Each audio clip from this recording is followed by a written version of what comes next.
Hi, my friends. How are you? I'm Matt Christopher, and I thought I'd get on and make another video. So just a quick update on my recovery after radical prostate surgery for aggressive prostate cancer.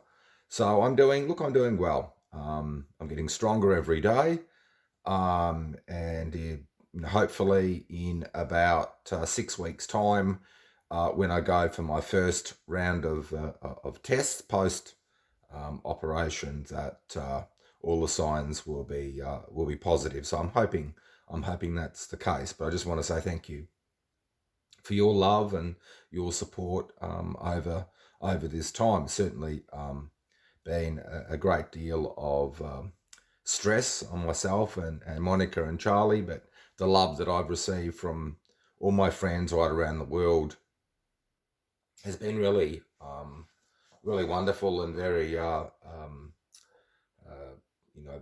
really has built me up. So thank you very much for all of you. I wanted to make this video because one thing I've been able to do in this time of convalescing and recuperating. So I've been actually looking at a lot of the videos that have been produced by fellow ex-Jehovah's Witnesses, and I have to say that they're all excellent. I think each activist and whistleblower brings a unique approach to the subject, and considering how serious the issue is, I think that all of them in their own ways are really beneficial. So as I said, I really enjoyed everybody's videos, and for those of you who are watching and are fellow activists, please continue doing what you're doing, and what I'd say is maintain your own styles is really important, and keep your unique voice, because as I've said before, we appeal to different people, and I think as a group of people with a common cause, it's important that we continue this to be able to get people of different walks of life and different personalities and belief systems to be able to at least analyze and have a look at what is happening in terms of Jehovah's Witnesses. So I have to say that it's really encouraging, actually, to see so many new ones coming along and producing extremely high quality videos. Unlike myself, it's just coming from my office here on my trusty phone. So pretty simple stuff. But what I've really been motivated to, and why I've been motivated to speak out, is because I see what Jehovah's Witnesses have been saying of late, and that is they're back to the old chestnut that persecution is around the corner, and they're going to be targeted by the security or police departments and so forth around the world, single-handedly sort of or singled out, I should say, for persecution, and I see that the latest videos that have been presented by jw.org present that sort of horrifying scenario, very very similar to what was in a sense happening in the late 1930s in Germany, with the targeting and the persecuting and identifying of Jewish people there in Germany. Now, let's just stop for a moment, and this is what's really motivated me to make this video, and that is, why has there been this attention put on Jehovah's Witnesses? First of all, Christians are told to be peaceable with all people and to show love, and Jehovah's Witnesses just simply haven't done that. Defenders and apologists of Jehovah's Witnesses will point that they were the Second World War conscientious objectors. But if you have a very close look at the issue of conscientious objectors or pacifists, there's been far more pacifists that have not been Jehovah's Witnesses than Jehovah's Witnesses themselves in terms of numbers. So that doesn't make them unique in terms of their stand in terms of non-combatant duty or pacifism in that context.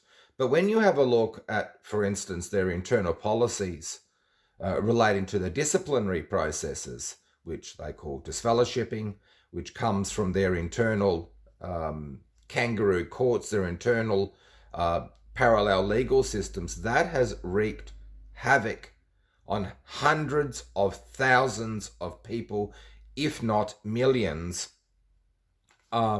since its inception nearly 100 years ago. That's number one. Secondly, with its internal parallel legal system and its policy of putting Watchtower first, and worried about the phony, and this is what is a phony reputation for moral and spiritual purity, that prevented people from, or certainly obstructed people from going to the authorities to report things such as incest and rape and child molestation and child trafficking, and also rape and domestic violence. Now, the fact is this, that governments, unlike the propaganda of Jehovah's Witnesses, really took no note of Jehovah's Witnesses at all. And I've said in previous videos that when I've spoken to government officials here in Australia, especially around the time of the ARC, the Australian Royal Commission into institutional abuse, and luckily we're able to get Jehovah's Witnesses put into those terms of reference, I should say, and that it wasn't just the mainstream religious institutions, but Jehovah's Witnesses could also be put, and were put in to this inquiry, is that most people had little or no understanding of Jehovah's Witnesses at all. But for us that have been raised the Jehovah's Witnesses, what we were told that the governments were looking at us, that the governments were focusing on us, that we were, as if it were, we were on their radar. Nothing could be further from the truth. Jehovah's Witnesses just weren't something that governments, I'm talking about Western governments, were really even looking at. Now, since we as whistleblowers, we as apostates and opposers of Jehovah's Witnesses have been on a campaign of truth-telling, not misinformation, truth-telling, that the governments have had to look, because it is their responsibility to protect all people in the community from abuse, whether they do it effectively or not. But certainly law enforcement, if possible, would at least make an attempt to investigate child molestation, rape, domestic violence, and so forth. So the blowtorch of the legal system, as flawed as it is, has been placed on the belly of Watchtower. Now, they can't cope with this. They can't cope at all with this. And as we've seen with the grand jury in Pennsylvania and countries in Europe, whether it is looking at their status as a really acceptable organisation for taxpayer-funded money as a non-for-profit, and in some jurisdictions they've found that they're not, they don't qualify for that. This is hitting them where it hurts, and that is the back pocket. So we've got now these videos. Now, first of all, well, two things. Number one, the governing body came out and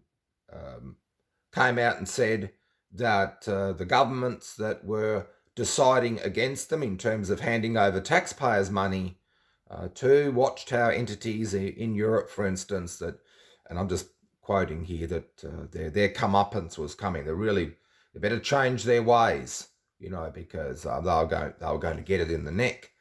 Now, the fact of the matter is that Jehovah's Witnesses do not deserve taxpayers' money if, in fact, the civil authorities setting their own standards for acceptability say that their policies, for instance, on disfellowshipping, which leads to shunning, and to other policies that they may have, do not meet community standards for taxpayers' money. Okay, that's up to the government to decide. Now, Jehovah's Witnesses have always claimed that it is Jehovah God, it's his organisation, and it is Jehovah God that sustains them. It is Jehovah God that protects them. It is Jehovah God that is the one that is blessing the organisation, and now we're saying that that's not the case. Their God is money. Their God is taxpayer-funded money. We see that the tax breaks that religions, especially in Western countries, have got, and there's another video really that needs to be done, probably not the best person for that. I think probably someone like Mike and Kim would probably do a far better job than I on that, whether or not religions actually deserve or should in any way be getting taxpayer-funded money to carry out the activities of their religion. That's another question. But the fact is that Jehovah's Witnesses have done exceptionally well with a labour force that is, at the very least, and I'm trying to be very kind here, it's all voluntary. I've said it before. So when you add in the Jehovah's Witness dollar, as I say, what $1 million buys Jehovah's Witnesses is a phenomenal amount, because the labours are all provided for free. Okay, and then of course most of the goods and so forth are either or supplies, building supplies are either supplied free or at cost in many cases, utilising the networks of Jehovah's Witnesses and their contacts and their businesses.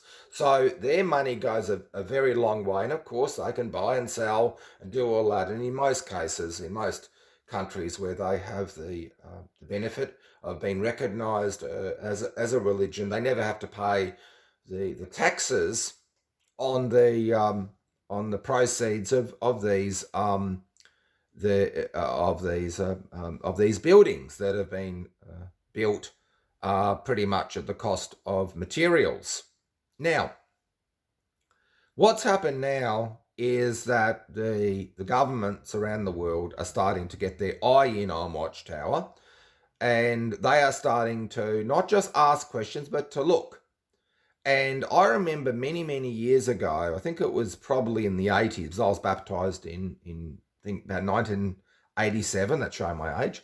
Around that time, the Catholic Church started to have tremendous problems and be exposed for its wrongdoing when it came to sexual abuse of altar boys and other people and other young ones in their care. And Jehovah's Witnesses ran articles after articles after articles after articles about the Catholic Church being exposed, and they were championing the authorities to continue looking, and this was a joyous thing. The Babylon the Great was being exposed, and they were gleefully looking for the government to be tearing it to pieces and so forth.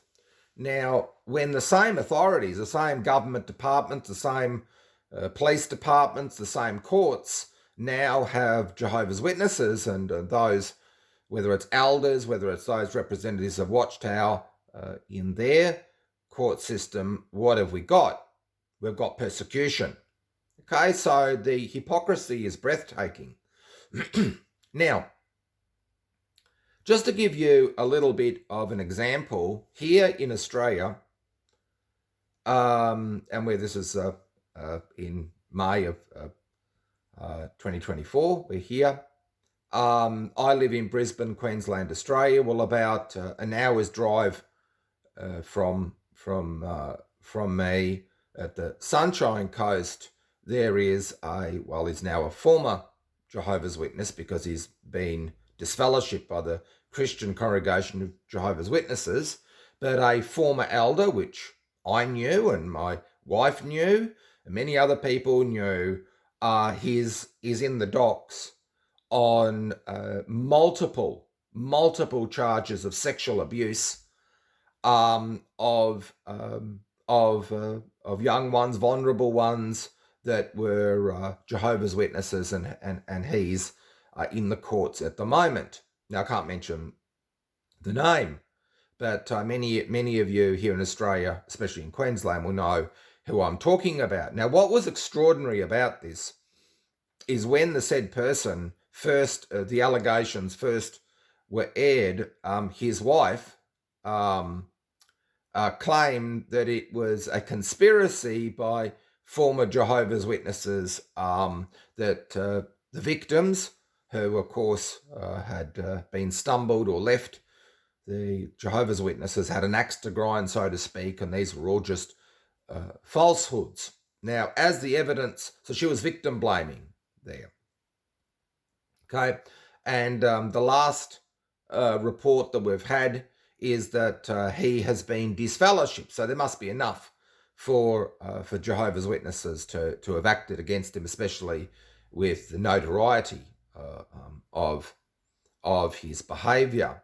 Now, what was interesting about this case is that the police investigating this spoke about the policies and procedures of Jehovah's Witnesses and how difficult it's been for them to try to get the information out, and also the culture within Jehovah's Witnesses pertaining to these issues as a insular community. And I think this is really important, is that that Jehovah's Witnesses in the past, especially from the time of Judge Rutherford onward, were absolutely gunning for every other religion on the planet, every other belief system on the planet was fit for the chopping block because of their moral indiscretions and how they are all deserving of destruction and death, and that the adherents of those faiths had a choice to either follow Jehovah or to die with their religious leaders and to suffer the destruction. Okay, fair enough. Now the governments are now turning their attention, as I said, on Jehovah's Witnesses. Now, what are we going to see? The fact is this, that the wheels of justice take a very long time. But as more and more people around the world, as we've seen, for instance, in Japan, where the corporal punishment and so forth is coming to the fore, people are telling the truth about their experiences as being a Jehovah's Witness. And the fact of the matter is that Jehovah's Witnesses and its governing body do not have the answers. And as many activists have said, that sorry seems to be the hardest word. They just can't come to terms with what they have done. Now, I watched one of the governing body members actually quoting, which I thought was just unbelievable, quoting from older publications of Jehovah's Witnesses and basically making a joke out of what they had said previously. Okay, I know that fellow Aussie Jeffrey Jackson, who humiliated himself at the Royal Commission only recently, has made jokes about what was previously stated about that Jehovah's Witnesses had previously stated. Now, is that a response that is going to fly when it comes to the courts? No, it's not. The fact is this, that Jehovah's Witnesses, in their latest Hillsong style of pop rock Jehovah's Witness songs, is talking about, listening and obeying to Jehovah and Jehovah's organization. So the theme is one of blind obedience. Now, I feel really sorry in many ways, and I've said this before, for the elders, because in Australia, can I speak for Australia, we don't have a statute of limitations when it comes to sex crimes. Okay? So as people leave the organisation and they realise that they had been coerced into accepting criminal behaviour by pedophiles or abusive husbands or so forth, or even violent and abusive parents, and they had spoken to the elders about this. The fact is this, that these elders in later years are now going to have to own up to what they've done. Now, I'm not excusing them, but what I'm saying is that the elders now should be looking over their shoulders and saying, well, what has this organisation done to us? Is that something that I wanted to do? Is that the way I felt that child molestation issues should be dealt with? Is that the way I thought that domestic violence should be dealt with? Is that the way I thought that corporal punishment should be dished out to children? Now, I can't answer for the individual, but it's at least reasonable to say that an individual elder, or even a body of elders in some ways, would have said, well, no, I don't think that's right. But they had to toe the line. So the response by Watchtower, rather than putting its hand up and saying, we've got it wrong, we've hurt so many people, and we're going to change, no. What they've done in one way is relax the dress and grooming standards,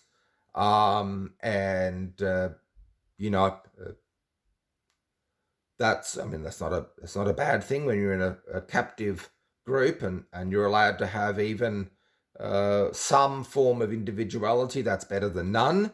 But this is just window dressing.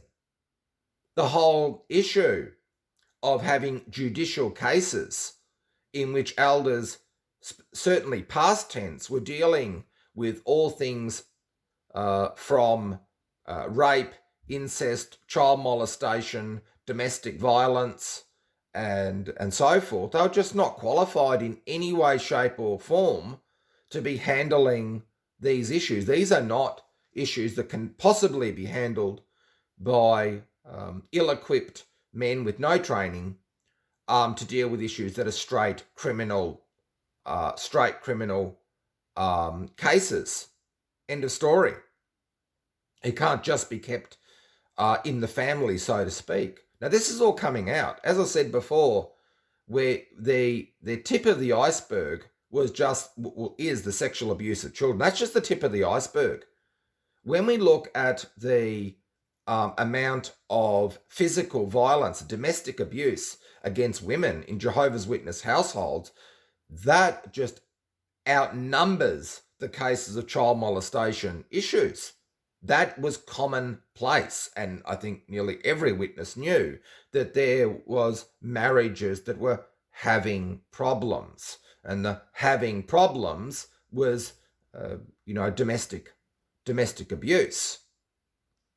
Now, the point is that Mike and Kim actually took up a subject that has really fascinated me for a long time. I've said it in other videos, but many years ago, a fellow activist, apostle babe, Linda James, I should say, got me to examine more deeply the behaviour of the Reverend Jim Jones. And of course, like many of us, we'd heard about what had happened, in a sense, with that death cult. But it wasn't until I listened, I should say, to the audio of pretty much the last stand of Jim Jones and his followers that I realised the horrific reality of what was going on. A group that was pushed into a corner and had placed themselves in a situation where basically in their own minds there wasn't any way of turning around. And Mike and Kim did a really excellent job, as they always do, and being forthright in putting this forward. Now, this is the point. I don't think that Jehovah's Witnesses are going to do a Jim Jones in terms of a mass suicide pact. That's not what I'm saying. But the fact is this, that Jehovah's Witnesses cannot accept defeat. Talking about the governing body. They cannot accept that their model and system of beliefs is over. Okay, it's over. Okay, the predictions of the end of the world have come and gone. It's over. Okay, we now are at a situation where effectively, for all intents and purposes, the door-to-door ministry of Jehovah's Witnesses is over. They have this cart witnessing. It's certainly not cart witnessing. It's just simply placing those carts with their literature out so people can see them with two Jehovah's Witnesses standing there. They don't make any attempt to talk to people. And I think it's rather interesting, considering that when I was raised as a Jehovah's Witness, there was the foot in the door Jehovah's Witness. Foot in the door. And we would not accept the idea that a person wasn't interested. So that's why we had that. Many of you will know what I'm talking about here. We had there was a small brown book called Reasoning from the Scriptures, and there was example after example of what they call conversation stoppers, in which we would try to manipulate the householder into engaging with us. Okay, now how is it that now we have the cart witnessing, which is having a cart there with the publications there, and the Jehovah's Witnesses standing next to them, or as I see more and more, they have the cart there, and then the witnesses are sitting on the park bench away from it, or on the side of it, or in front of it somewhere, just sitting there by themselves. Okay, they're minding their own business. Why is it now that if times are meant to be so critical, that they're not engaging? That's because they're frightened of the authorities. It's just clear as day that their actions do not line up with their belief of the end being nigh. And also the changes when it came to the reporting of hours was so important. That's all gone. Okay? Now, the simple fact is that the only thing that Jehovah's Witnesses, I'm talking organisationally, that they have to look forward to is court case after court case after court case after court case. It is not fabrications, lies, misinformation about the domestic abuse of women within the organisation. Okay, I've been in nearly every congregation where that has been the case. Now, imagine one woman, one Jehovah's Witness woman per congregation saying, this is what happened, we're dealing with the elders, and this is what was going on to me. And they're not just a one-off thing. Domestic violence isn't a one-off thing. It's a pattern of behaviour and control and abuse. What's going to happen? Now, Jehovah's Witnesses are going to face, which they are, a tsunami of litigation. Okay, that's not sustainable. Nobody can sustain that. Now, the simple fact is how are they responding to these changes?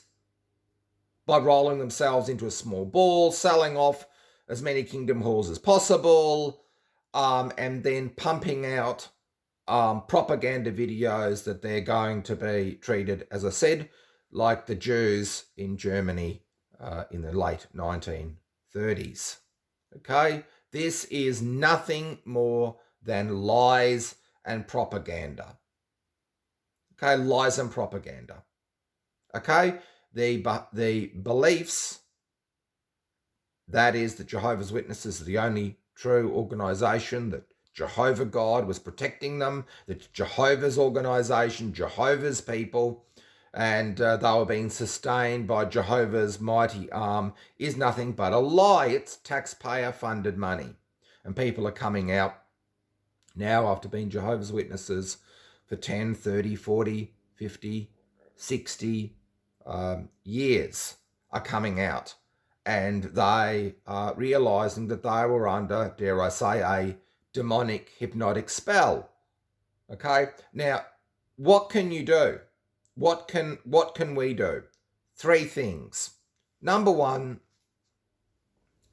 is that keep a close eye in your country for upcoming legal or court cases involving Jehovah's Witnesses, number 1, and try to get that to people who are at least starting to fade, that are in that sort of situation where they're 1 foot in, 1 foot out. Secondly, if we know those who are Jehovah's Witnesses, basically one of the questions we can ask them is, have they ever been to the elders over issues, serious issues, such as domestic violence and so forth? Have they ever done that? That's a first step. And you'll be surprised how many had. Okay? At least plant the seeds for people to realise that that is not the proper recourse for what has happened. And remember that our lives of Jehovah's Witnesses were not run by ourselves, but by the edicts of the governing body. Okay? They took responsibility for our own lives, our own actions. Now, nobody could do or behave that way in a workplace and expect not to face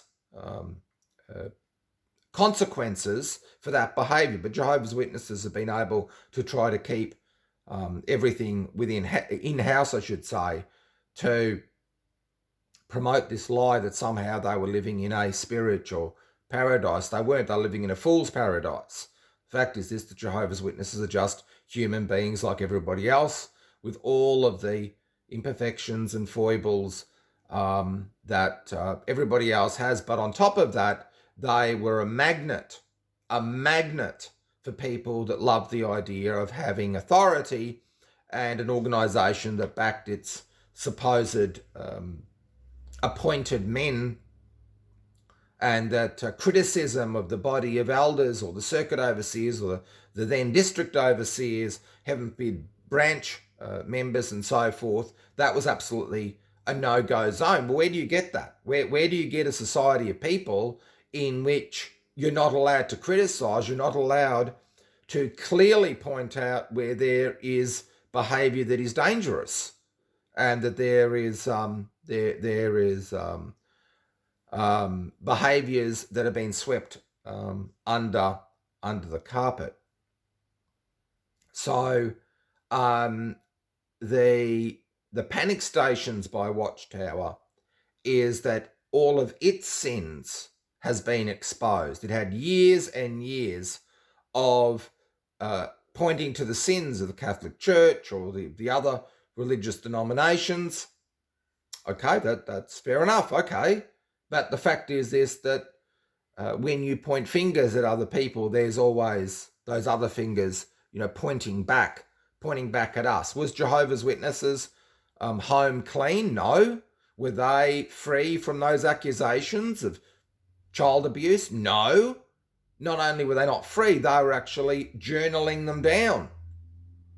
Now, as a closing point, I just really want to encourage every activist out there to continue doing what you're doing. It's really important because whichever aspect of the Jehovah's Witness culture you wish to look at, it's important, because the fact of the matter is that Jehovah's Witnesses are telling us that they are, in a sense, going out of business. I think that these propaganda pieces are really a preemptive strike by the governing body to say that when the heat gets too much, they will get out of the kitchen. And I think, and I've said this for a long time, I really genuinely believe that they would rather bring on persecution for Jehovah's Witnesses, rank and file, and have rusted on members than to admit the sins and the errors, and may I say the crimes that have been committed in the name of their religion and in the name of divine guidance of their governing body.